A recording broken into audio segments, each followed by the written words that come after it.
l'intérieur de la sphère, le champ est nul, parce que c'est un conducteur en équilibre électrostatique.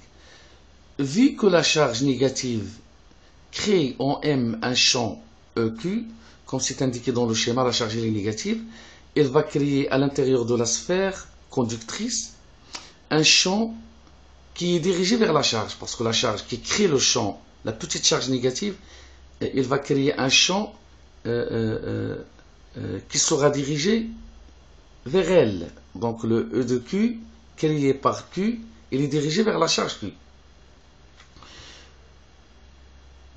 Les charges de la sphère vont s'arranger, vont se répartir de manière à créer un champ qui s'oppose au champ créé au départ.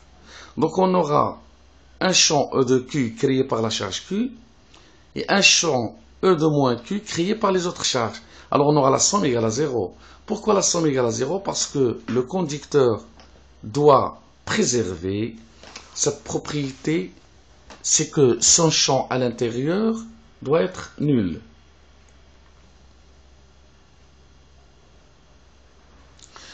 Alors la partie de la sphère en face de la charge, puisqu'on parle d'une influence partielle, il y a une charge négative et il y a une sphère conductrice.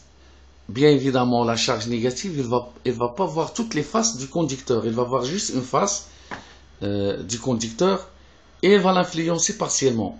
C'est pourquoi je dis ici que la partie de la sphère en face de la charge négative, petite q, portera une charge positive égale à moins q.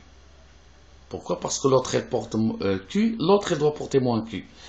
L'autre face de la sphère conductrice portera sa charge initiale qu'il avait, grand Q, plus Q.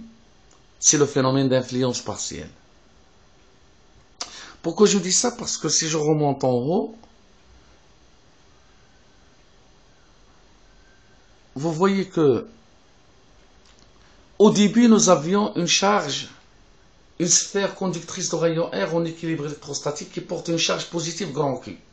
Alors nous avions au début cette charge grand Q qui sera préservée. Les charges qui sont créées par influence, donc c'est plus Q et moins Q au sein de la sphère conductrice, mais la charge grand Q, il est inchangé. Donc le conducteur, il garde toujours comme charge totale grand Q.